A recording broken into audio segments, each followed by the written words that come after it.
Hi everyone. ഇന്നത്തെ ക്ലാസ്സിൽ നമ്മൾ 9ാം ക്ലാസ്സിൻ്റെ SCERT ടെക്സ്റ്റ് ബുക്ക് സോഷ്യൽ സ്റ്റഡീസിൻ്റെ പാർട്ട് 2, അതായത് ജോഗ്രഫിയുടെ 1ാമത്തെ പാഠമാണ് നമ്മൾ പഠിക്കുന്നത്. 1ാമത്തെ പാഠത്തിൻ്റെ പേരാണ് ലോകത്തിൻ്റെ നെറുകയിൽ. അല്ലേ, ഇവിടെ നമുക്ക് ഹിമാലയത്തിൻ്റെ പടമൊക്കെ തന്നിട്ടുണ്ട്. നമുക്ക് നോക്കാം ലോകത്തിൻ്റെ നെറുകയിൽ എന്ന പാഠത്തിൽ എന്താണുള്ളതെന്ന്. അപ്പോൾ ജോഗ്രഫിയുടെ ഭാഗത്തു നിന്ന് ഇമ്പോർട്ടൻ്റ് ആയിട്ടുള്ള ക്വസ്റ്റ്യൻസ് ഈ ഭാഗത്ത് നിന്ന് നമുക്ക് പ്രതീക്ഷിക്കാം. ഈ പാഠത്തിൽ നിന്നും ഇന്ത്യ എന്നത് ഒരു സമ്മിശ്ര ബഹുസ്വര സംസ്കാരത്തിൻ്റെ നാടാണ്. അല്ലേ, ഇന്ത്യ എന്താ, പല സംസ്കാരങ്ങളും അതുപോലെ തന്നെ പല കാലാവസ്ഥകൾ ഇതെല്ലാം അടങ്ങിയ ഒരു സംസ്കാരമാണ് ഇന്ത്യയിലെ സംസ്കാരം. ആദിമകാലം മുതൽക്കേ പല വിദൂര ദേശങ്ങളിൽ നിന്നും ഇവിടേക്ക് വന്നെത്തിയ പ്രാകൃത ജനവിഭാഗങ്ങളും പിൽക്കാലത്ത് പല ഘട്ടങ്ങളിലായി പല വഴികളിലൂടെ ഇന്നാട്ടിൽ വന്നെത്തുകയും സഹസ്രാബ്ദങ്ങളായി ഇവിടെ ജീവിക്കുകയും ചെയ്ത അനവധിയായ മനുഷ്യ സമൂഹങ്ങൾ വഴിയുമാണ് മറ്റൊരു രാജ്യത്തും കാണാൻ കഴിയാത്ത ഈ സാംസ്കാരിക വൈവിധ്യം ഇവിടെ രൂപപ്പെട്ടത്. ഭാഷ, വേഷഭൂഷാദികൾ, ആചാരങ്ങൾ, ആഘോഷങ്ങൾ, വിശ്വാസ പ്രമാണങ്ങൾ, കൃഷി എന്നിങ്ങനെ നിരവധി രംഗങ്ങളിൽ ഈ വൈവിധ്യം പ്രകടമാണ്. അതുപോലെ തന്നെ ഇന്ത്യയിലെ ഈ സാംസ്കാരിക വൈവിധ്യത്തിനു പിന്നിൽ നമ്മുടെ രാജ്യത്തിൻ്റെ ഭൂപ്രകൃതി വൈവിധ്യത്തിന് ഗണ്യമായ പങ്കുണ്ട്. വടക്ക് ഭാഗത്ത് വൻ കോട്ട പോലെ രാജ്യത്തിൻ്റെ അതിരായി നിലകൊള്ളുന്ന ഉത്തരപർവ്വത മേഖല. അപ്പോൾ വടക്ക് ഭാഗത്ത് എന്താ, ഉത്തരപർവ്വത മേഖല. അതിന് തൊട്ട് തെക്കായി ഫലപുഷ്ടിയും വിശാലവുമായ സമതല പ്രദേശം. പടിഞ്ഞാറ് മരുപ്രദേശം, മധ്യഭാഗത്ത് അതിവിശാലമായ പീഠഭൂമി, കിഴക്കും പടിഞ്ഞാറും ഭാഗങ്ങളിൽ സുദീർഘമായ തീരദേശങ്ങൾ, ദ്വീപ് സമൂഹങ്ങൾ, ഇവയൊക്കെ ചേർന്നതാണ് ഇന്ത്യയുടെ ഭൂപ്രകൃതി. എന്ന് പറയുമ്പോൾ എന്താ, ഈ വൈവിധ്യം എത്രമാത്രം ഉണ്ടെന്ന് നമുക്ക് മനസ്സിലാകും. അല്ലേ, ഭൂപ്രകൃതിയിലെ ഈ വൈവിധ്യവും രാജ്യത്തിൻ്റെ സവിശേഷമായ സ്ഥാനവും ഇവിടെ മൺസൂൺ കാലാവസ്ഥ അനുഭവപ്പെടുന്നതിന് കാരണമായി തീർന്നിട്ടുണ്ട്. ഇതൊക്കെ ചേർന്ന് നൂറ്റാണ്ടുകളായി ഇന്ത്യയിലെ കൃഷി, ജനജീവിതം എന്നിവ ക്രമപ്പെടുത്തിയിരിക്കുന്നു. അപ്പോൾ നോക്കിക്കേ, ഭൂപ്രകൃതി സവിശേഷതകളുടെ അടിസ്ഥാനത്തിൽ ഇന്ത്യയെ താഴെ പറയും വിധം തരംതിരിക്കാം. ഇന്ത്യയെ എത്രയായിട്ടാണ് തരംതിരിച്ചിരിക്കുന്നത്? 5 ആയിട്ടാണ് തരംതിരിച്ചിരിക്കുന്നത്. ഇമ്പോർട്ടൻ്റ് ആണ്. ഉത്തരപർവ്വത മേഖല, ഉത്തരേന്ത്യൻ സമതലം, ഉപദ്വീപീയ പീഠഭൂമി, ഇന്ത്യൻ മരുഭൂമി, തീരസമതലങ്ങളും ദ്വീപുകളും. അപ്പോൾ ഇന്ത്യയുടെ ഭൂപ്രകൃതി സവിശേഷതയുടെ അടിസ്ഥാനത്തിൽ ഇന്ത്യയെ 5 ആയി തരംതിരിച്ചിരിക്കുന്നു. ഉത്തരപർവ്വത മേഖല, ഉത്തരേന്ത്യൻ സമതലം, ഉപദ്വീപീയ പീഠഭൂമി, ഇന്ത്യൻ മരുഭൂമി, തീരസമതലങ്ങളും ദ്വീപുകളും. ഇങ്ങനെ 5 ആയിട്ടാണ് ഇന്ത്യയെ ഭൂപ്രകൃതി സവിശേഷതയുടെ അടിസ്ഥാനത്തിൽ തരംതിരിച്ചിരിക്കുന്നത്. ഇവിടെ നമുക്കൊരു മാപ്പ് തന്നിട്ടുണ്ട്, ഇന്ത്യയുടെ ഭൗതിക ഭൂപടം. നോക്കിക്കേ, ഏറ്റവും മുകളിൽ ഹിന്ദുക്കുഷ്, ടിയാൻഷാൻ, പാമീർ പർവ്വതക്കെട്ട്, അതുപോലെ തന്നെ കാരക്കോറം, ലഡാക്ക്, സസ്കർ മലനിരകൾ, ഉത്തരപർവ്വത മേഖല. അപ്പോൾ ഏറ്റവും മുകളിൽ നമുക്ക് നോക്കിക്കേ ഉത്തരപർവ്വത മേഖല കാണാം. അതിന് താഴെയായിട്ട് ഉത്തരേന്ത്യൻ സമതലങ്ങൾ കാണാം. അതിന് താഴെ നോക്കിക്കേ ഉപദ്വീപീയ പീഠഭൂമിയുണ്ട്. ദെൻ പശ്ചിമഘട്ടം, പടിഞ്ഞാറൻ തീരസമതലം, കിഴക്കൻ തീരസമതലം, ഇങ്ങനെ ഇന്ത്യയെ വേർതിരിച്ചിരിക്കുന്നത് നമുക്ക് കാണാനായിട്ട് സാധിക്കുന്നുണ്ട്. അപ്പോൾ നോക്കിക്കേ, ലോകത്തിൻ്റെ നെറുകയിൽ, ലോകത്തിൻ്റെ മേൽക്കൂര എന്നറിയപ്പെടുന്ന പാമീർ പർവ്വതക്കെട്ടിൽ നിന്നും ഉത്ഭവിച്ച് കിഴക്ക് പൂർവാചൽ വരെ വ്യാപിക്കുന്ന നിരവധി പർവ്വത നിരകൾ ചേർന്നതാണ് ഇന്ത്യൻ ഉപഭൂഖണ്ഡത്തിൻ്റെ വടക്ക് കിഴക്കൻ അതിരായ ഉത്തരപർവ്വത മേഖല. അപ്പോൾ നോക്കിക്കേ, ഇവിടെ നമ്മുടെ പാമീർ പീഠഭൂമി, മോളിൽ കിടക്കുന്ന ഈ പാമീർ തൊട്ട് ഇവിടം വരെ പൂർവഘട്ടം വരെ വ്യാപിച്ച് കിടക്കുന്നതാണ് എന്ത്, ഇന്ത്യയുടെ ഉത്തരപർവ്വത മേഖല എന്ന് പറയുന്നത്. നിങ്ങൾക്ക് മനസ്സിലായോ? ആ റെഡിങ് കൊണ്ട് വരച്ചിരിക്കുന്നു അല്ലേ, ഈ ഭാഗമാണ് എന്ത്, ഉത്തരപർവ്വത മേഖല. അപ്പോൾ പാമീറാണ് ലോകത്തിൻ്റെ മേൽക്കൂര എന്നറിയപ്പെടുന്നത്. എന്താണ്? പാമീറാണ്, പാമീർ പീഠഭൂമി അല്ലേ. അപ്പോൾ പാമീർ പർവ്വതക്കെട്ട് മുതൽ നമ്മുടെ ഇവിടെ അരുണാചൽ പ്രദേശ് വരെ എവിടെയാണ്, മലനിരകളാണ് വ്യാപിച്ച് കിടക്കുന്നത്. അപ്പോൾ ഇതാണ് എന്ത്, ഉത്തരപർവ്വത മേഖല. അപ്പോൾ ഇന്ത്യൻ ഉപഭൂഖണ്ഡത്തിൻ്റെ വടക്ക് കിഴക്കൻ അതിരാണ് എന്ത്, ഉത്തരപർവ്വത മേഖല എന്ന് പറയുന്നത്.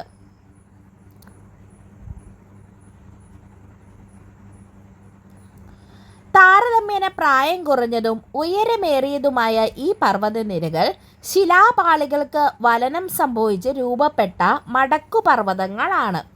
പടിഞ്ഞാറ് സിന്ധു നദി മുതൽ കിഴക്ക് ബ്രഹ്മപുത്ര നദി വരെ ഏകദേശം 2400 കിലോമീറ്റർ നീളത്തിൽ വ്യാപിച്ചു കിടക്കുന്ന ഉത്തരപർവ്വത മേഖലയ്ക്ക് 150 മുതൽ 400 കിലോമീറ്റർ വരെ വീതിയുണ്ട്.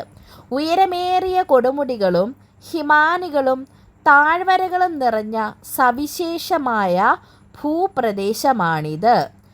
ഭൂപ്രകൃതി സവിശേഷതകളുടെ അടിസ്ഥാനത്തിൽ ഉത്തരപർവ്വത മേഖലയെ 3ആയി തിരിക്കാം. അപ്പോൾ നോക്കിക്കേ, ഏറ്റവും താരതമ്യേന പ്രായം കുറഞ്ഞതും ഉയരമേറിയതുമായ പർവ്വതനിരകളാണ്. ശിലാപാളികൾക്ക് വലനം സംഭവിച്ച് രൂപപ്പെടുന്ന മടക്കുപർവ്വതങ്ങളാണ് എന്ത്? ഈ ഉത്തരപർവ്വത മേഖലയിൽ പടിഞ്ഞാറ് സിന്ധു നദി മുതൽ കിഴക്ക് ബ്രഹ്മപുത്ര വരെ വ്യാപിച്ച് ഏകദേശം 2400 കിലോമീറ്റർ നീളത്തിൽ വ്യാപിച്ചു കിടക്കുന്ന ഉത്തരപർവ്വത മേഖല എന്തോരം വ്യാപിച്ചു കിടക്കുന്നു? പടിഞ്ഞാറ് സിന്ധു നദി മുതൽ കിഴക്ക് ബ്രഹ്മപുത്ര നദി വരെ 2400 കിലോമീറ്റർ നീളത്തിൽ വ്യാപിച്ചു കിടക്കുന്നു. ഇനി ഇതിൻ്റെ വീതി എന്ന് പറയുന്നതോ, നീളമാണ് നമ്മളിപ്പോൾ പറഞ്ഞത്. വീതി എന്ന് പറഞ്ഞാൽ 150 മുതൽ 400 കിലോമീറ്റർ വരെ വീതിയുണ്ട്. അപ്പോൾ ഈ ഹിമാനികളും കൊടുമുടികളും എല്ലാം നിറഞ്ഞ സവിശേഷമായ ഒരു ഭൂപ്രദേശമാണ് എന്ത്? ഉത്തരപർവ്വത മേഖല. അപ്പോൾ ഈ ഭൂപ്രകൃതി സവിശേഷതകളുടെ അടിസ്ഥാനത്തിൽ ഉത്തരപർവ്വത മേഖലയെ 3ആയിട്ട് തിരിച്ചിട്ടുണ്ട്. എന്തൊക്കെയാ? ട്രാൻസ് ഹിമാലയം, ഹിമാലയം, കിഴക്കൻ കുന്നുകൾ. അപ്പോൾ ഉത്തരപർവ്വത മേഖലയെ എത്രയായി തിരിച്ചിരിക്കുന്നു? 3ആയിട്ട് തിരിച്ചിരിക്കുന്നു. ട്രാൻസ് ഹിമാലയം, ഹിമാലയം, കിഴക്കൻ കുന്നുകൾ. ഇനി മടക്കുപർവ്വതങ്ങൾ എന്നൊരു ബോക്സ് തന്നിട്ട്, അപ്പോൾ നോക്കിക്കേ, എന്താണ് മടക്കുപർവ്വതങ്ങൾ അല്ലെങ്കിൽ ഫോൾഡ് മൗണ്ടെയ്ൻസ് എന്ന് നമുക്ക് നോക്കാം. ഇവിടെ നമുക്ക് പിക്ചറിൽ മടക്കുപർവ്വതത്തിൻ്റെ പിക്ചറാണ് ഈ തന്നിരിക്കുന്നത്. ഭൂവൽക്കത്തിലെ ശിലാപാളികൾ സമ്മർദ്ദബലത്താൽ മടങ്ങി മടക്കുപർവ്വതങ്ങൾ രൂപപ്പെടാറുണ്ട്. വലനം എന്ന ഈ പ്രക്രിയയിലൂടെ മടക്കുപർവ്വതങ്ങൾ രൂപപ്പെടുന്നു. ഹിമാലയം, ആൽപ്സ് തുടങ്ങിയ പർവ്വതനിരകൾ ഇത്തരത്തിൽ രൂപപ്പെട്ടവയാണ്. അപ്പോൾ എന്താ മടക്കുപർവ്വതങ്ങൾ എന്ന് ചോദിച്ചാൽ, ഭൂവൽക്കത്തിലെ ശിലാപാളികൾ അതിൻ്റെ സമ്മർദ്ദ ബലത്താൽ മടങ്ങി മടക്കുപർവ്വതങ്ങൾ രൂപപ്പെടുന്നു. ഇതിന് വലനം എന്ന ഈ പ്രക്രിയയിലൂടെയാണ് മടക്കുപർവ്വതങ്ങൾ രൂപപ്പെടുന്നത്. മടക്കുപർവ്വതങ്ങൾ രൂപപ്പെടുന്ന പ്രക്രിയ ഏതാ? വലനം എന്ന പ്രക്രിയയിലൂടെയാണ്, ഫോൾഡിങ് എന്ന പ്രക്രിയയിലൂടെയാണ് മടക്കുപർവ്വതങ്ങൾ രൂപപ്പെടുന്നത്. അപ്പോൾ മടക്കുപർവ്വതങ്ങൾക്ക് ഉദാഹരണമാണ് ഹിമാലയം, ആൽപ്സ് തുടങ്ങിയ പർവ്വതനിരകൾ. ഓക്കെ. അപ്പോൾ ഭൂപ്രകൃതി സവിശേഷതകളുടെ അടിസ്ഥാനത്തിൽ ഉത്തരപർവ്വത മേഖലയെ എത്രയായിട്ട് തിരിച്ചിട്ടുണ്ട്? 3ആയിട്ട് തിരിച്ചിട്ടുണ്ട്. ട്രാൻസ് ഹിമാലയം, ഹിമാലയ, കിഴക്കൻ കുന്നുകൾ. ഈ സമുദ്രനിരപ്പിൽ നിന്നും ശരാശരി 900 മീറ്ററിന് മുകളിൽ ഉയരമുള്ള ഭൂരൂപങ്ങളെ പൊതുവെ പർവ്വതങ്ങൾ എന്നാണ് വിളിക്കുന്നത്. അപ്പം സമുദ്രനിരപ്പിൽ നിന്നും ശരാശരി 900 മീറ്ററിന് മുകളിൽ ഉയരമുള്ള ഭൂരൂപങ്ങൾ പർവ്വതങ്ങൾ എന്ന് അറിയപ്പെടുന്നു. ഈ ഒരു മാപ്പ് നോക്കിക്കേ, ഇവിടെ ഭൂപ്രകൃതി വിഭാഗങ്ങളെ 3ആയിട്ട് തിരിച്ചിരിക്കുന്നതാണ് തന്നിരിക്കുന്നത്. അതിൽ റെഡ് കളറിൽ തന്നിരിക്കുന്നത് ട്രാൻസ് ഹിമാലയമാണ്. നമ്മളിപ്പോൾ പറഞ്ഞില്ലേ 3ആയിട്ട് തിരിച്ചിരിക്കുന്നു ഭൂപ്രകൃതി സവിശേഷതകളുടെ അടിസ്ഥാനത്തിൽ. ട്രാൻസ് ഹിമാലയം, ഹിമാലയം, കിഴക്കൻ കുന്ന്. അതിൽ റെഡ് കളറിൽ തന്നിരിക്കുന്നതാണ് ട്രാൻസ് ഹിമാലയത്തിൽ വരുന്ന ഭാഗങ്ങൾ. അതിലേറെ എന്തൊക്കെ വരും നോക്കിക്കേ. കാരക്കോറം, ലഡാക്ക് മലനിരകൾ, പിന്നെന്താ സസ്കർ നിരകൾ. ഇവയെല്ലാം എവിടെ വരുന്നവയാണ്? അവ ട്രാൻസ് ഹിമാലയത്തിൻ്റെ ഭാഗങ്ങളാണ്. ഏറ്റവും മുകളിലാണ് അവ വരുന്നത് അല്ലേ. കാരക്കോറം, ലഡാക്ക്, സസ്കർ മലനിരകൾ. ഇനി അതിൻ്റെ താഴെ ഹിമാലയത്തിൻ്റെ ഭാഗമായിട്ട് വരുന്നതാണ് ഹിമാദ്രി, ഹിമാചൽ, സിവാലിക്. അപ്പോൾ ഹിമാലയത്തിന് 3 ഭാഗങ്ങൾ: ഹിമാദ്രി, ഹിമാചൽ, സിവാലിക്. അതുപോലെ തന്നെ ഇങ്ങ് കിഴക്കൻ കുന്നുകളിൽ വരുന്നതാണ് ഖാസി, ഗാരോ, ജയന്തിയ കുന്നുകൾ, നാഗാ കുന്നുകൾ, പട്കായി കുന്നുകൾ എന്നിവ. നോക്കിക്കേ, അവിടെ എഴുതിയിരിക്കുന്നത് നോക്കിക്കുക ഗ്രീൻ കളറിൽ. ഗാരോ, ജയന്തിയ അഥവാ ഖാസി ഖാരോ ജയന്തിയ കുന്നുകൾ, അതുപോലെ തന്നെ നാഗ കുന്നുകൾ, പട്കായി കുന്നുകൾ. അവിടെ എഴുതിയിട്ടുണ്ട് കേട്ടോ. ഖാരോ, ഖാസി, ജയന്തിയ, നാഗ കുന്നുകൾ, പട്കായി കുന്നുകൾ. അപ്പം ട്രാൻസ് ഹിമാലയത്തിൻ്റെ ഭാഗമാണ് കാരക്കോറം, ലഡാക്ക്, സസ്കർ മലനിരകൾ. ഹിമാലയം, ഹിമാദ്രി, ഹിമാചൽ, സിവാലിക്. ഈ ഹിമാലയം, ഹിമാദ്രി, ഹിമാചൽ വളരെ ഇമ്പോർട്ടൻ്റ് ആണ് കേട്ടോ. ഈ മാപ്പ് നോക്കി പഠിച്ചാൽ നമുക്ക് എളുപ്പമുണ്ട് കേട്ടോ. അതുകൊണ്ടാണ് ഇത് നിങ്ങളെ കാണിച്ചു തരുന്നത്. മൂന്നാമത് കിഴക്കൻ കുന്നുകളുടെ ഭാഗമാണ്, കിഴക്കൻ മലനിരകളുടെ ഭാഗമാണ് എന്ത്? ഖാസി ഖാരോ ജയന്തിയ കുന്നുകളും നാഗ കുന്നുകളും പട്കായി കുന്നുകളും. ഇനി നമുക്കിതിൻ്റെ ബാക്കി നോക്കാം. ഇവിടെ നമുക്ക് ബോക്സിൽ ഇവരെ തിരിക്കാനൊക്കെ തന്നിട്ടുണ്ട്. അതാണ് നമ്മളിപ്പോൾ പറഞ്ഞത്. അപ്പോൾ ഏറ്റവും വടക്ക് കാണപ്പെടുന്ന ട്രാൻസ് ഹിമാലയം ടിബറ്റൻ ഹിമാലയം എന്നറിയപ്പെടുന്നു. അപ്പോൾ ഈ കാണപ്പെടുന്ന ഭാഗം, ഏറ്റവും വടക്ക് എന്ന് പറയുന്ന ഭാഗം, ഈ ഭാഗം എങ്ങനെ അറിയപ്പെടുന്നു? ഈ ഭാഗം ട്രാൻസ് ഹിമാലയത്തിൻ്റെ ഭാഗം എന്തെന്നും കൂടി അറിയപ്പെടുന്നു? അത് ടിബറ്റൻ ഹിമാലയം എന്നുകൂടി അറിയപ്പെടുന്നു. എങ്ങനെ അറിയപ്പെടുന്നു? ടിബറ്റൻ ഹിമാലയം എന്നുകൂടി അറിയപ്പെടുന്നു. ഇതിന് ശരാശരി 3000 മീറ്റർ ഉയരം, ഈ ശരാശരി 3000 മീറ്റർ ഉയരമുള്ള ട്രാൻസ് ഹിമാലയത്തിന് ഏകദേശം 40 കിലോമീറ്റർ വീതിയും 965 കിലോമീറ്റർ നീളവുമുണ്ട്. അപ്പോൾ ട്രാൻസ് ഹിമാലയത്തിൻ്റെ ഏകദേശ നീളം 3000 മീറ്ററും അതിൻ്റെ ഏകദേശ വീതി 3000 മീറ്റർ ഉയരവും വീതി ഏകദേശം 40 കിലോമീറ്ററും 965 കിലോമീറ്റർ നീളവുമുണ്ട്. ഇനി കാരക്കോറം നിര ഹിമാലയ പർവ്വതത്തെ പാമീർ പർവ്വതക്കെട്ടുമായി ബന്ധിപ്പിക്കുന്നു. അപ്പോൾ ഹിമാലയത്തെ പാമീർ പർവ്വതക്കെട്ടുമായി ബന്ധിപ്പിക്കുന്ന മലനിര ഏതാണ്? അത് കാരക്കോറം നിരയാണ്. കാരക്കോറം നിര ഹിമാലയത്തെ പാമീർ പർവ്വതക്കെട്ടുമായി ബന്ധിപ്പിക്കുന്നു. ലോകത്തിൻ്റെ മേൽക്കൂര എന്നറിയപ്പെടുന്നതാണ് എന്ത്? പാമീർ. അപ്പം കാരക്കോറം നിരയാണ് ഹിമാലയത്തെ പാമീർ പർവ്വതക്കെട്ടുമായി ബന്ധിപ്പിക്കുന്നത്. ഇനി ട്രാൻസ് ഹിമാലയത്തിൻ്റെ തെക്ക് കിഴക്കോട്ട് വ്യാപിക്കുന്ന 3 സമാന്തര പർവ്വതനിരകൾ നമ്മൾ കണ്ടു. നമ്മൾ ആ വയലറ്റ് ഷെയ്ഡിൽ വരച്ചിരിക്കുന്നത്. ട്രാൻസ് ഹിമാലയത്തിന് തെക്കായി കിഴക്കോട്ട് വ്യാപിക്കുന്ന 3 സമാന്തര നിരകൾ കണ്ടോ? ഈ പോയിരിക്കുന്ന നിരകളെയാണ് ആ 3 സമാന്തര നിരകൾ എന്ന് പറയുന്നത്. ഇതാണ് ട്രാൻസ് ഹിമാലയത്തിന് തെക്കായിട്ട് കിഴക്കോട്ട് പോയിരിക്കുന്ന 3 സമാന്തര നിരകൾ. അവ ഏതൊക്കെയാണ്? ഹിമാദ്രി, ഹിമാചൽ, സിവാലിക്. ഹിമാദ്രി, ഹിമാചൽ, സിവാലിക്. അപ്പോൾ ഈ ഹിമാദ്രി, ഹിമാചൽ, സിവാലിക് ഈ 3 സമാന്തര പർവ്വതനിരകൾ ചേർന്നതാണ് എന്ത്? ഹിമാലയം. ഹിമാദ്രി, ഹിമാചൽ, സിവാലിക് എന്നീ 3 സമാന്തര പർവ്വതനിരകൾ ചേർന്നതാണ് ഹിമാലയം. ഹിമാലയ നിരകളിൽ ഏറ്റവും തെക്കായുള്ളത് ഗംഗാ സമതലത്തിന് അതിരായി നിലകൊള്ളുന്നതുമായ സിവാലിക് നിരയ്ക്ക് ഏകദേശം 60 മുതൽ 150 കിലോമീറ്റർ വരെ വീതിയുണ്ട്. അപ്പോൾ ഹിമാലയ നിരകളിൽ ഏറ്റവും തെക്ക് ഈ ഗംഗാ സമതലത്തിന് അതിരായി നിലകൊള്ളുന്നത് എന്താണ്? അത് സിവാലിക് മലനിരകളാണ്. സിവാലിക് മലനിരകൾക്ക് ഏകദേശം 60 മുതൽ 150 കിലോമീറ്റർ വരെ വീതിയുണ്ട്.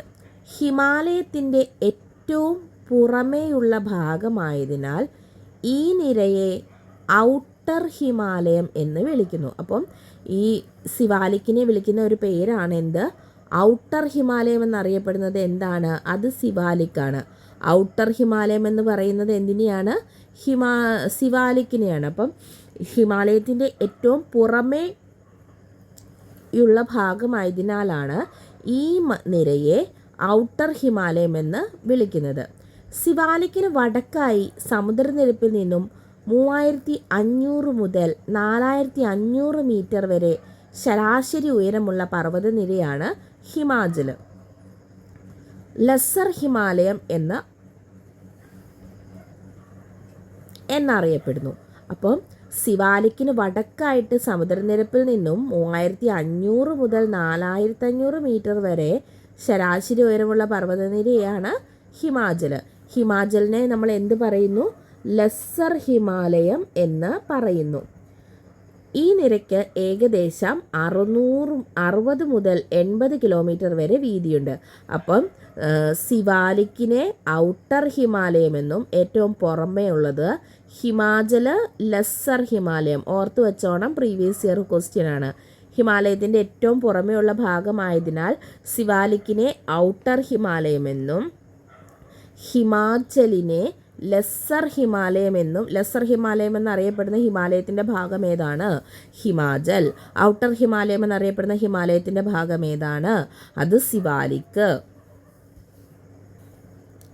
ഇനി ഗ്രേറ്റർ ഹിമാലയം, ഇന്നർ ഹിമാലയം എന്നീ പേരുകളിൽ കൂടി അറിയപ്പെടുന്ന ഹിമാദ്രി സമുദ്രനിരപ്പിൽ നിന്നും ഏകദേശം 6100 മീറ്ററിന് മുകളിൽ ഉയരമുള്ള പർവ്വതനിരയാണ്. ഏകദേശം 25 കിലോമീറ്ററാണ് ഇതിൻ്റെ വീതി. മഞ്ഞു മൂടപ്പെട്ട പർവ്വതങ്ങളാണിവ. ലോകത്തിലെ ഉയരമേറിയ മിക്ക കൊടുമുടികളും കാണപ്പെടുന്നത് ഈ നിരയിലാണ്. ത്തിൻ്റെ ഉയരത്തിൽ വന്ന വ്യത്യാസമൊക്കെ ഈ അടുത്തയിടയ്ക്ക് വീണ്ടും നമ്മൾ രേഖപ്പെടുത്തിയിരുന്നു അല്ലേ? നമുക്കതിലേക്ക് പോകാം. അതിനു മുമ്പ് ശിലാമണ്ഡല ഫലകങ്ങൾ. എന്താണ് ശിലാമണ്ഡല ഫലകങ്ങൾ എന്ന് നോക്കാം. ഭൂവൽക്കവും മാൻഡിലിൻ്റെ മുകൾ ഭാഗവും ചേർന്നതാണ് ശിലാമണ്ഡലം. ശിലാമണ്ഡലം ചെറുതും വലുതുമായ കഷ്ണങ്ങളായാണ് നിലകൊള്ളുന്നത്. അനേകായിരം കിലോമീറ്റർ വിസ്തൃതിയും ഏകദേശം 100 കിലോമീറ്റർ വരെ കനവുമുള്ള ഈ ശിലാമണ്ഡല ഭാഗങ്ങളെയാണ് ശിലാമണ്ഡല ഫലകങ്ങൾ എന്ന് വിളിക്കുന്നത്. ഇവ വൻകര ഭാഗം ഉൾക്കൊള്ളുന്നതും കടൽത്തറ ഭാഗം ഉൾക്കൊള്ളുന്നതോ വൻകരിയും കടൽത്തറയും ഉൾക്കൊള്ളുന്നതോ ആകാം. അപ്പോൾ ശിലാമണ്ഡല ഫലകം എന്താണെന്ന് അറിഞ്ഞിരിക്കുക. ഡീറ്റെയിൽഡ് ആയിട്ട് നമുക്കിതിലേക്ക് പോകാം കേട്ടോ.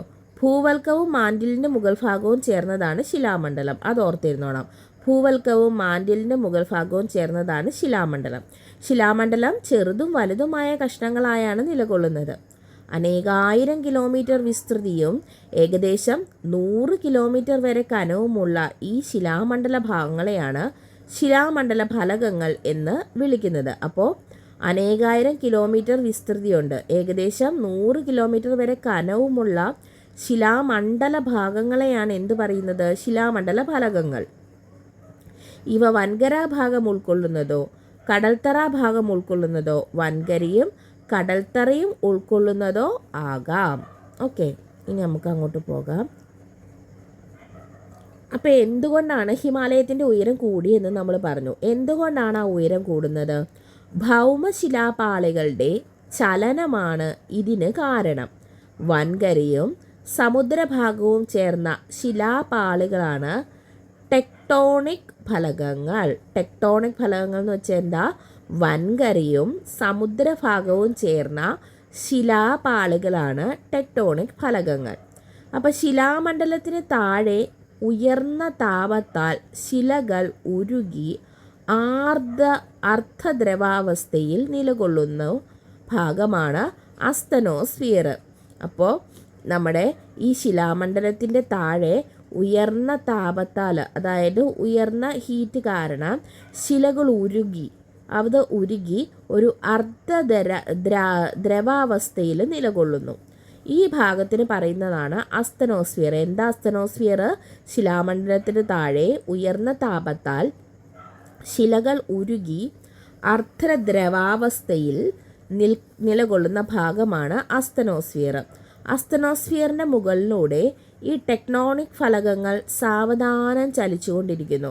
അപ്പോൾ ഈ വൻകരയും സമുദ്രഭാഗവും ചേർന്ന ശിലാപാളികളാണ് ടെക്ടോണിക് ഫലകങ്ങൾ.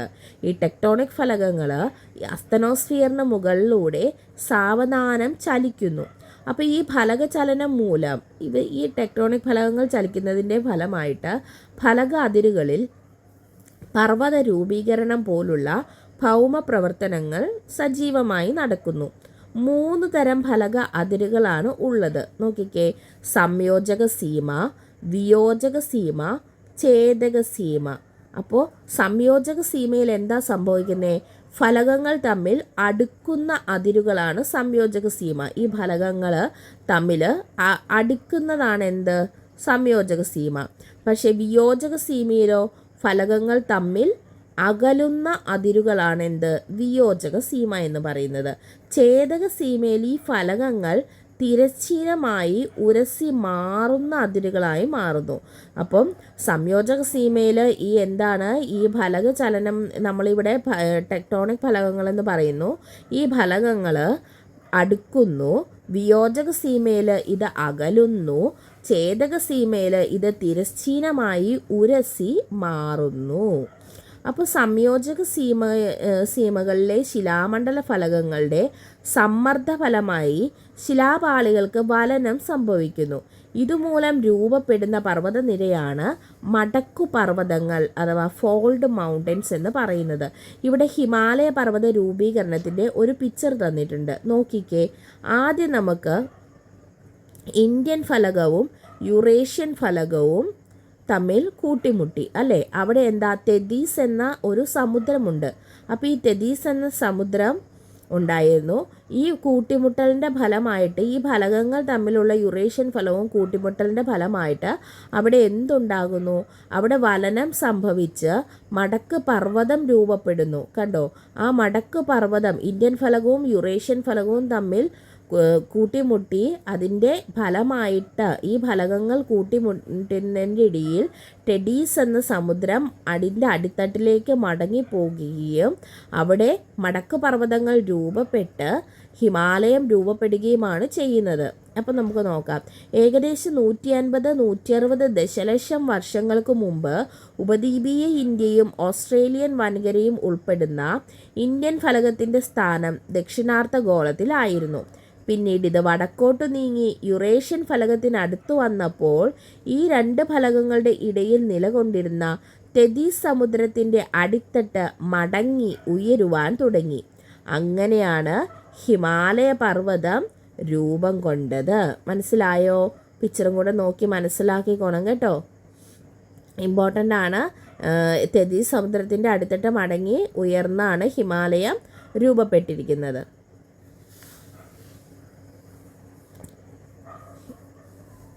ഇനി ഇവിടെ നോക്കിക്കേ, ഹിമാലയവും പ്രാദേശിക വിഭാഗങ്ങളും. ഹിമാലയത്തിൽ നിന്ന് ഉത്ഭവിക്കുന്ന നദികൾ പർവ്വതനിരകൾക്ക് കുറുകെ ആഴമേറിയ താഴ്വരകൾ കൊണ്ടൊഴുകുന്നു. ഗിരികന്ധരങ്ങൾ എന്നാണ് അതിന് പറയുന്നത്. ഈ ആഴമേറിയ താഴ്വരയ്ക്ക് പറയുന്നത് എന്താ? ഗിരികന്ധരങ്ങൾ. പർവ്വതനിരക്ക് കുറുകെ ഒഴുകുന്ന നദികളെ അടിസ്ഥാനപ്പെടുത്തി ഹിമാലയത്തെ പ്രാദേശിക വിഭാഗങ്ങളായി വേർതിരിക്കുന്നു. പടിഞ്ഞാറൻ ഹിമാലയം, മധ്യ ഹിമാലയം, കിഴക്കൻ ഹിമാലയം. അപ്പോൾ ഗിരികന്ധരങ്ങൾ എന്താണെന്ന് നമുക്കൊന്ന് നോക്കാം. ഹിമാലയ നിരയ്ക്ക് കുറുകെയുള്ള ഒരു ഗിരികന്ധരത്തിൻ്റെ പിക്ചറാണ് ഇവിടെ തന്നിരിക്കുന്നത്. ആഴമേറിയ ചെങ്കുത്തായ വശങ്ങളോട് കൂടിയതുമായ താഴ്വരകളാണ് ഗിരികന്ധരങ്ങൾ. സിന്ധു, ഗംഗ, സത്ലജ് തുടങ്ങിയ നദി അപരദനത്തിലൂടെ ഹിമാലയ പർവ്വതനിരയ്ക്ക് കുറുകെ ഗിരികന്ധരങ്ങൾ സൃഷ്ടിക്കുന്നു. അപ്പം ഹിമാലയത്തിൽ നിന്ന് ഉത്ഭവിക്കുന്ന നദികൾ പർവ്വതനിരകൾക്ക് കുറുകെ, അതായത് ഈ പർവ്വതനിരകൾക്കിടയിൽ ആഴമേറിയ താഴ്വരകൾ നിർമ്മിച്ചുകൊണ്ടാണ് ഒഴുകുന്നത്. ഇതിനെയാണ് എന്ത് പറയുന്നത്? ഗിരികന്ധരങ്ങൾ എന്ന് പറയുന്നത്. ഓക്കെ, അപ്പം ഹിമാലയത്തെ പ്രാദേശിക വിഭാഗങ്ങളായി വേർതിരിച്ചു 3 തരത്തിൽ: പടിഞ്ഞാറൻ ഹിമാലയം, മധ്യ ഹിമാലയം, കിഴക്കൻ ഹിമാലയം. ഹിമാലയ പർവ്വതനിരകളിൽ നമുക്കിപ്പം മധ്യ ഹിമാലയമാണ് യെല്ലോ കളറിൽ തന്നിരിക്കുന്നത്. പച്ച കളറിൽ തന്നിരിക്കുന്നത് പടിഞ്ഞാറൻ ഹിമാലയവും ആഷ് കളറിൽ തന്നിരിക്കുന്നത് കിഴക്കൻ ഹിമാലയവും. അപ്പോൾ ആദ്യം പച്ച കളറിൽ പടിഞ്ഞാറൻ ഹിമാലയം, ദെൻ മധ്യ ഹിമാലയം, ദെൻ കിഴക്കൻ ഹിമാലയം. പടിഞ്ഞാറൻ ഹിമാലയം ആദ്യം തന്നിരിക്കുന്നു, നമ്മുടെ കാരക്കോറം, സസ്കർ, ലഡാക്കൊക്കെ വരുന്ന ഭാഗം. ദെൻ ഹിമാദ്രി, ഹിമാചൽ, സിവാലിക്കൊക്കെ മിഡിലായിട്ട് വരുന്നതാണ് മധ്യ ഹിമാലയം. ഇങ്ങ് ഖാസിഗാരോ, ജയന്തിയ കുന്നുകൾ, നാഗ കുന്നുകൾ, പട്കായി കുന്നുകളൊക്കെ വരുന്ന ഭാഗമാണ് കിഴക്കൻ ഹിമാലയം എന്നറിയപ്പെടുന്നത്. അപ്പോൾ ഈ പിക്ചറിൽ നമുക്കത് മനസ്സിലായി അല്ലേ? ഹിമാലയ മേഖല പടിഞ്ഞാറൻ ഹിമാലയം, മധ്യ ഹിമാലയം, കിഴക്കൻ ഹിമാലയം 3 പ്രാദേശിക മേഖലകളായിട്ട് നമ്മൾ തിരിച്ചു. അതിൽ ഇവയെ വേർതിരിക്കുന്ന നദികളാണ് ഇവിടെ പറഞ്ഞിരിക്കുന്നത്. പടിഞ്ഞാറൻ ഹിമാലയമാണ് സിന്ധു കാളി നദി. അപ്പോൾ നോക്കിക്കേ, പടിഞ്ഞാറൻ ഹിമാലയത്തിലൂടെ ഒഴുകുന്ന നദികളാണ് ഇത്. കണ്ടോ, സിന്ധു നദി ഇവിടുന്ന് ഉത്ഭവിച്ച് ഇങ്ങ് പോകുന്നത് കണ്ടോ. സിന്ധുവിൻ്റെ പോഷക നദികൾ അവിടെ തന്നിട്ടുണ്ട്. ഝലം, ചിനാബ്, രവി, സത്ലജ്, ബിയാസ് ഇവയൊക്കെ ദേ ഇവിടെ നോക്കിക്കേ. അപ്പോൾ സിന്ധു ഉണ്ട്. പിന്നെ വേറെ ഏത് നദിയാണ് അവിടെ ഉള്ളത്? കാളി നദി. കാളി നദി എവിടുന്ന് ഒഴുകുന്നു? ഈ കാളി നദിയാണ് ഇതിനെ തമ്മിൽ വേർതിരിച്ചിരിക്കുന്നത്. നോക്കിക്കേ, കാളി നദി വന്നിരിക്കുന്നത് ദേ ഇതാണ് കാളി നദി. കണ്ടോ, ഇതപ്പോൾ എവിടുന്ന ഇങ്ങനെ വന്നിരിക്കുന്നതെന്ന് നോക്കിക്കേ. ആ മധ്യ ഹിമാലയത്തിൻ്റെയും പടിഞ്ഞാറൻ ഹിമാലയത്തിൻ്റെയും അതിരിൽ കൂടിയാണ് കാളി നദി ഇങ്ങോട്ട് പോന്നിരിക്കുന്നത്. അപ്പോൾ അതുപോലെ തന്നെ ദേ ഇവിടെ നിങ്ങൾക്ക് കാണാം സിന്ധു നദി. സിന്ധു നദിയാണ് ഈ വന്നിരിക്കുന്നത്. സിന്ധുവും സിന്ധുവിൻ്റെ പോഷക നദികളുമാണ് ഇവിടെ തന്നിരിക്കുന്നത്. ഓക്കെ, ഇനി മധ്യ ഹിമാലയം എടുത്തിട്ടുണ്ടെങ്കിൽ അവിടെ വരുന്ന നദികളാണ് കാളി നദിയും ടീസ്ത നദിയും. കാളിയും പിന്നെ ഏത് നദിയാണ് വരുന്നത്? ടീസ്ത നദി. ഇതിനെ തമ്മിൽ വേർതിരിക്കുന്നതാണ് ഈ ടീസ്ത നദി. കണ്ടോ, ഈ കിഴക്കൻ ഹിമാലയത്തിനെയും ഈ മധ്യ ഹിമാലയത്തിനെയും തമ്മിൽ വേർതിരിക്കുന്നത് കാളി നദി ഇവിടെയുണ്ട്. തുടക്കത്തിൽ ഇവിടെ എന്തുണ്ട്? ടീസ്ത നദിയുണ്ട്. ഇനി കിഴക്കൻ ഹിമാലയത്തിനെ പറയുകയാണെങ്കിലോ അവിടെ അതിരായിട്ട് വരുന്നതാണ് ടീസ്ത നദിയും അതുപോലെ തന്നെ ഇവിടെ ബ്രഹ്മപുത്ര നദിയാണ് ഈ ഒഴുകുന്നത്. അപ്പോൾ ടീസ്ത നദിയും ബ്രഹ്മപുത്ര നദിയുമാണ് കിഴക്കൻ ഹിമാലയത്തിൻ്റെ അതിരുകളായിട്ട് വരുന്നത്. അപ്പോൾ ഈ മേഖലകളെ തിരിക്കുന്ന നദികൾ പഠിക്കണം. പടിഞ്ഞാറൻ ഹിമാലയം ഏതൊക്കെയാണ്? സിന്ധു, കാളി. മധ്യ ഹിമാലയം കാളി, ടീസ്ത. കിഴക്കൻ ഹിമാലയത്തേത് ടീസ്ത, ബ്രഹ്മപുത്ര. പറഞ്ഞ ഒന്നുകൂടി, പടിഞ്ഞാറൻ ഹിമാലയം സിന്ധു, കാളി. മധ്യ ഹിമാലയം കാളി, ടീസ്ത. കിഴക്കൻ ഹിമാലയം ടീസ്ത, ബ്രഹ്മപുത്ര. പടിഞ്ഞാറൻ ഹിമാലയം സിന്ധു, കാളി. മധ്യ ഹിമാലയം കാളി, ടീസ്ത. കിഴക്കൻ ഹിമാലയം ടീസ്ത, ബ്രഹ്മപുത്ര. അപ്പോൾ ഇത് ഇമ്പോർട്ടൻ്റ് ആണ് കേട്ടോ. അപ്പം ഹിമാലയ മേഖലകളെ വേർതിരിക്കുന്ന നദികളാണ് നമ്മൾ പഠിച്ചിരിക്കുന്നത്.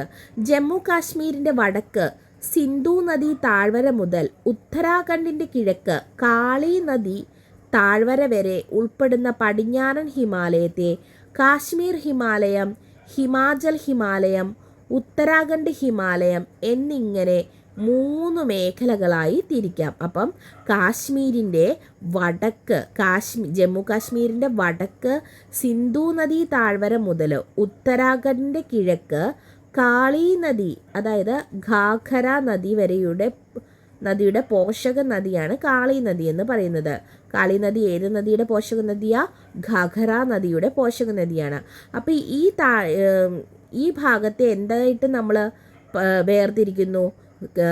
കാശ്മീർ ഹിമാലയമെന്നും ഹിമാചൽ ഹിമാലയമെന്നും ഉത്തരാഖണ്ഡ് ഹിമാലയമെന്നും വേർതിരിക്കുന്നു. നമുക്ക് പിക്ചർ നോക്കാം, അപ്പോൾ നിങ്ങൾക്ക് കുറച്ചുകൂടി മനസ്സിലാകും. ജമ്മു കാശ്മീരിൻ്റെ വടക്ക് സിന്ധു നദി താഴ്വര മുതൽ ഉത്തരാഖണ്ഡിൻ്റെ കിഴക്ക് കാളി നദി താഴ്വര. നോക്കിക്കേ, 3 ആയിട്ടാണ് ഇവിടെ തിരിച്ചിരിക്കുന്നത്. എങ്ങനെയാണ് നമ്മൾ തിരിക്കുന്നത്? ജമ്മു കാശ്മീരിൻ്റെ വടക്ക് മുതൽ കാശ്മീർ ഹിമാലയമെന്നും പിന്നെ ഇതിൻ്റെ ഇടയ്ക്ക് ഹിമാചൽ ഹിമാലയമെന്നും താഴെ ഉത്തരാഖണ്ഡ് ഹിമാലയം. ഇങ്ങനെ നമ്മൾ എത്രയായിട്ട് വേർതിരിക്കുന്നു? ഇതിനെ 3 ആയിട്ട് നമ്മൾ വേർതിരിക്കുന്നു. ഓക്കെ, ഇനി നമുക്ക് അപ്പോൾ ഹിമാലയത്തെ നമ്മൾ കാശ്മീർ ഹിമാലയം, പടിഞ്ഞാറൻ ഹിമാലയത്തെ കാശ്മീർ ഹിമാലയം, ഹിമാചൽ ഹിമാലയം, ഉത്തരാഖണ്ഡ് ഹിമാലയം എന്നിങ്ങനെ 3 മേഖലകളായി തിരിക്കുന്നു. ഇതിൽ കാശ്മീർ ഹിമാലയത്തെക്കുറിച്ചാണ് നമ്മളിപ്പോൾ പഠിക്കുന്നത്.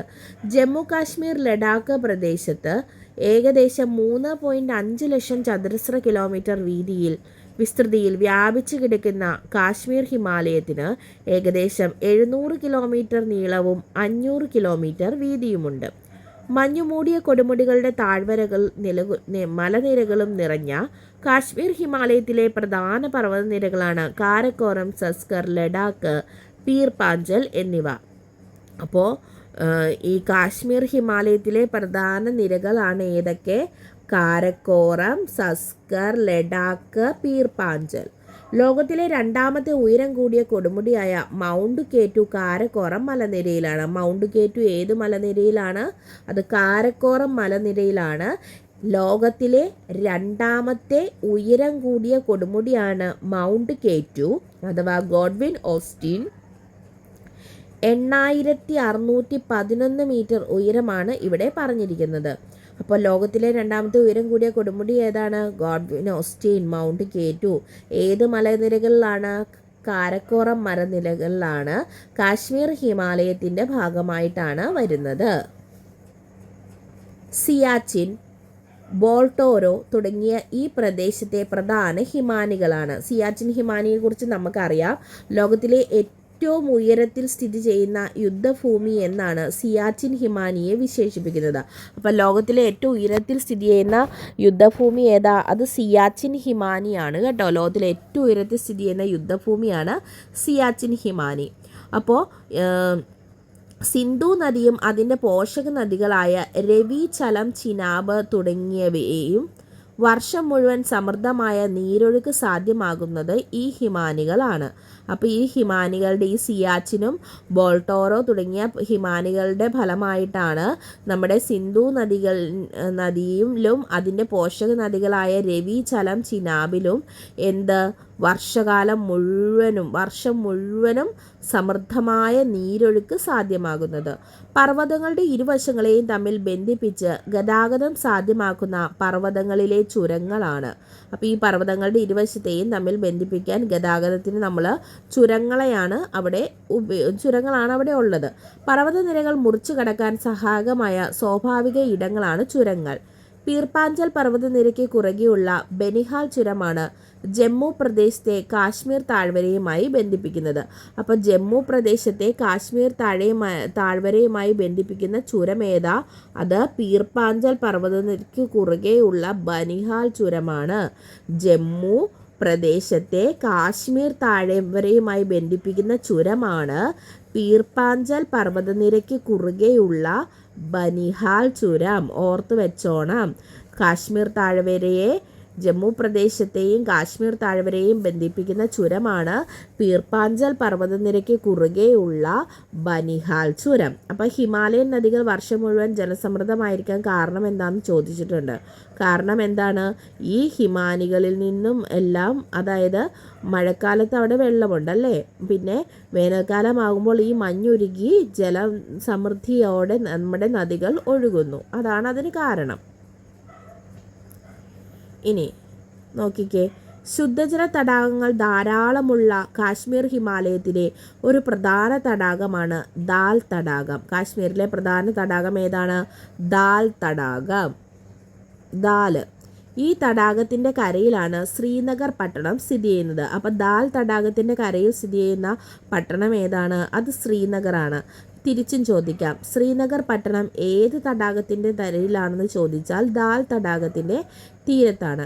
കാശ്മീരിലെ ഒരു പ്രധാന വിനോദസഞ്ചാര വാണിജ്യ കേന്ദ്രം കൂടിയാണ് നമ്മുടെ ഈ ദാൽ തടാകവും അതിന് ചുറ്റുമുള്ള പ്രദേശവും. ദാൽ തടാകത്തിലെ ഷികാര തോണികളും ഫ്ലോട്ടിംഗ് മാർക്കറ്റുകളും കാശ്മീർ ടൂറിസത്തിൻ്റെ മുഖമുദ്രകളാണ്. അതായത് തോണികളിൽ വിൽപ്പന നടത്തുന്നതും അതുപോലെ തന്നെ ഈ അവിടുത്തെ ഷികാര തോണികൾ പിക്ചറിൽ തന്നിട്ടുണ്ട്. ഇത് ദാൽ തടാകത്തിൽ നമ്മൾ സിനിമയിലൊക്കെ കണ്ടിട്ടുണ്ട് അല്ലേ. ദാൽ തടാകത്തിലെ ഒരു പ്രത്യേക അവിടുത്തെ ഒരു ടൂറിസമാണ് ഇത്. ഗുൽമർഗ് എന്നും പറഞ്ഞ് 2 പിക്ചർ തന്നിട്ടുണ്ട്. ഒന്ന് വേനൽക്കാലത്തെ ഗുൽമർഗ്, ഒന്ന് മഞ്ഞുകാലത്ത്. അപ്പം നോക്കിക്കേ, പർവ്വത ചെരുവുകളിൽ വേനൽക്കാലങ്ങളിൽ രൂപപ്പെടുന്ന പുൽമേടുകളാണ് മർഗുകൾ. വേനൽക്കാലത്ത് പർവ്വത ചെരുവുകളിൽ രൂപപ്പെടുന്ന പുൽമേടുകളാണ് മർഗുകൾ. ഇനി ശൈത്യകാലങ്ങളിൽ മഞ്ഞ് മൂടപ്പെടുന്ന മർഗുകൾ സ്കീയിങ് പോലുള്ള മഞ്ഞുകാല വിനോദങ്ങൾക്കായി ധാരാളം സഞ്ചാരികളെ ആകർഷിക്കുന്നു. സോൺമർഗ്, ഗുൽമർഗ് എന്നിവ ഇവയിൽ ചിലതാണ്. അപ്പോൾ ഗുൽമർഗിൻ്റെ വേനൽക്കാല ചിത്രവും മഞ്ഞുകാല ചിത്രവുമാണ് അവിടെ നമുക്ക് പിക്ചറിൽ തന്നിരിക്കുന്നത്. ഇനി ഹിമാലയം. പ്രധാനമായും ഹിമാചൽ പ്രദേശ് സംസ്ഥാനം ഉൾപ്പെടുന്ന ഹിമാലയ ഭാഗമാണ് ഹിമാലയം. ഈ പർവ്വത പ്രദേശത്തെ പ്രധാന നദികളാണ് ചിനാബ്, രവി, ബിയാസ്. അപ്പോൾ ഹിമാലയം എന്ന് പറയുന്നത് കൂടുതലായും ഏത് സംസ്ഥാനമാണ്? ഹിമാചൽ പ്രദേശിൻ്റെ ഭാഗമാണ്. അപ്പം ഈ പ്രദേശത്തെ പ്രധാന നദികളാണ് ചിനാബ്, രവി, ബിയാസ്. ഈ പ്രദേശത്തെ പർവ്വത നിരകളാണ് ധൗളാധർ, പീർപ്പാഞ്ചൽ എന്നിവ. അപ്പോൾ ഹിമാലയത്തിലെ പ്രധാന പർവ്വത നിരകളാണ് ധൗളാധറും പീർപ്പാഞ്ചലും. അനേകം ശുദ്ധജല തടാകങ്ങൾ നമുക്കിവിടെ കാണാം. ചന്ദ്രതാൽ, സൂരജ് താൽ എന്നിവ ഇവയിൽ ചിലതാണ്. ഹിമാചൽ പ്രദേശിനെ ലഡാക്കുമായി ബന്ധിപ്പിക്കുന്ന ബാരാലച്ല ചുരവും കുളു താഴ്വരയെ ലാഹുൽ, സ്പിതി എന്നീ താഴ്വരകളുമായി ബന്ധിപ്പിക്കുന്ന റോഹ്താങ് ചുരവും ഹിമാലയത്തിലെ പ്രധാന ചുരങ്ങളാണ്. അപ്പം ബാരാലാച്ല ചുരമുണ്ട്, അതുപോലെ തന്നെ റോഹ്താങ് ചുരമുണ്ട്. ഇത് രണ്ടും ഇമ്പോർട്ടൻ്റ് ആണ് കേട്ടോ. അപ്പോൾ ഹിമാചൽ പ്രദേശിനെ ലഡാക്കുമായി ബന്ധിപ്പിക്കുന്നത് ഹിമാചൽ, ലഡാക്ക്, ബാരാലാച്ല. അതുപോലെ തന്നെ കുളു താഴ്വരയെ ലാഹുലും സ്പിതി എന്നീ താഴ്വരകളുമായി ബന്ധിപ്പിക്കുന്നത് റോഹ്താങ് ചുരവുമാണ്.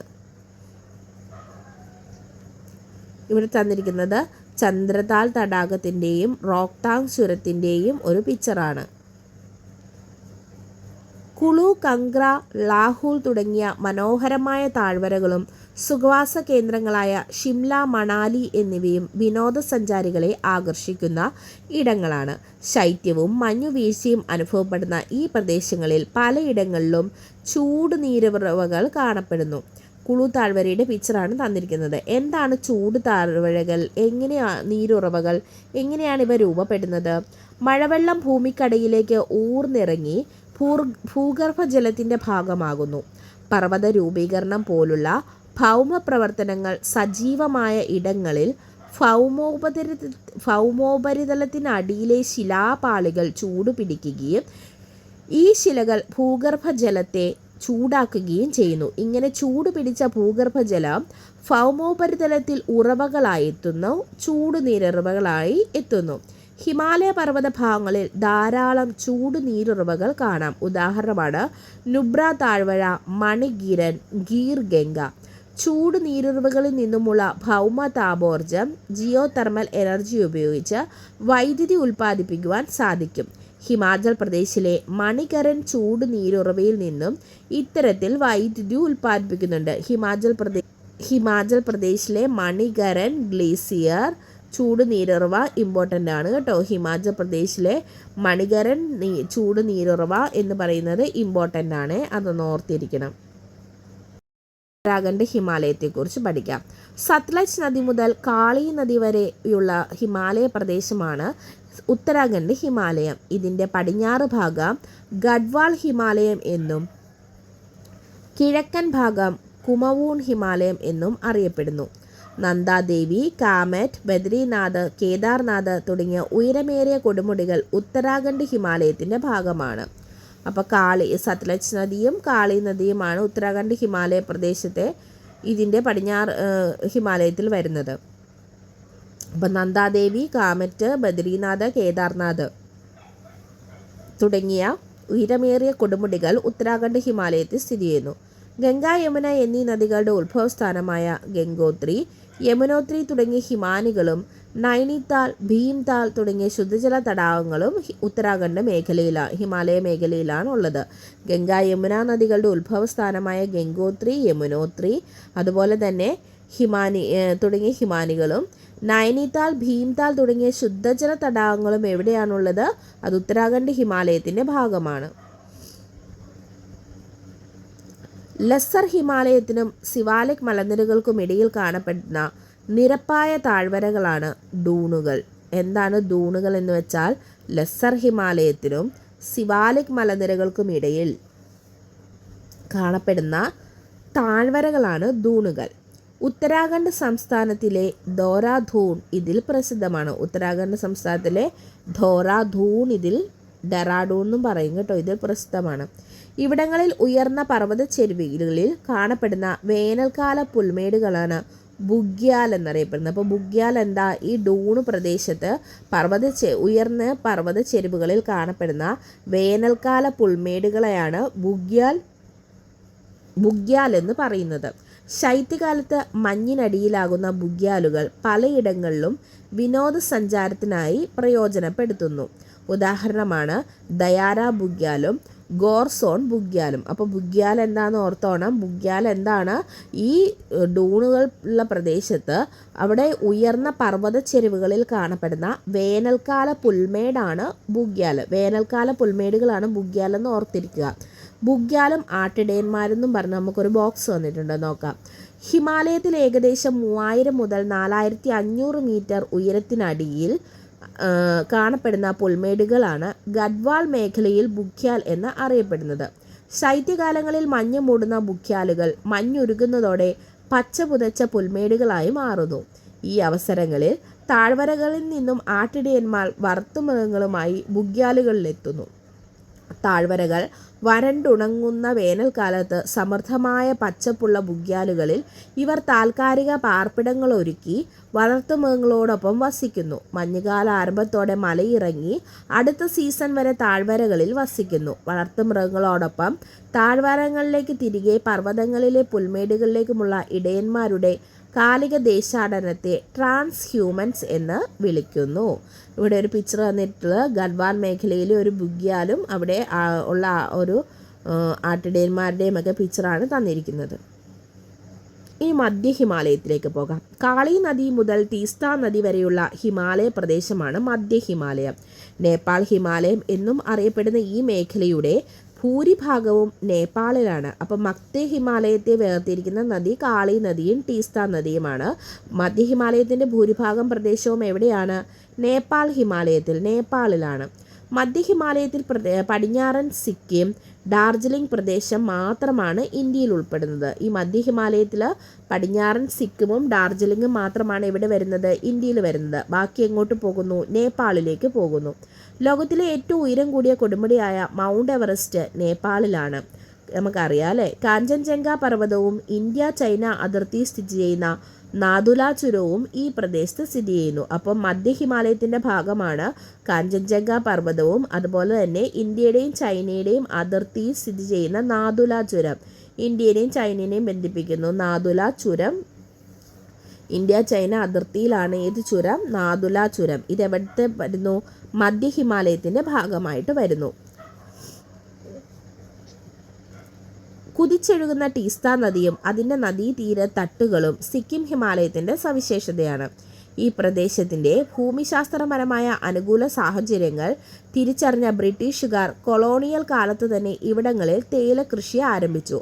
ഡാർജിലിംഗ് തേയില അന്താരാഷ്ട്ര തലത്തിൽ ഏറെ പ്രസിദ്ധമാണ്. ഇനി കിഴക്കൻ ഹിമാലയം നോക്കിക്കേ.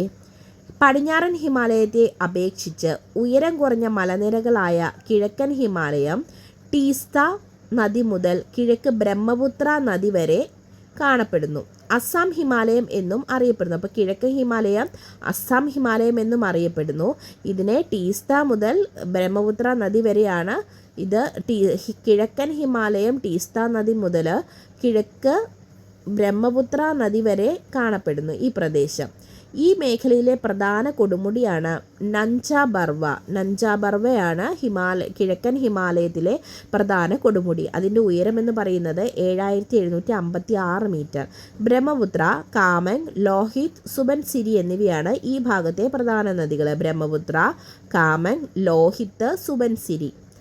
അരുണാചൽ പ്രദേശിനെ ടിബറ്റിലെ ലാസയുമായി ബന്ധിപ്പിക്കുന്ന ബോഡില, മ്യാൻമാറുമായി ബന്ധിപ്പിക്കുന്ന ദിഫു തുടങ്ങിയ പ്രധാന ചുരങ്ങളാണ്. നോക്കിക്ക് ഈ തന്നിരിക്കുന്നത് ബോഡില ചുരത്തിൻ്റെ പിക്ചറാണ് കേട്ടോ.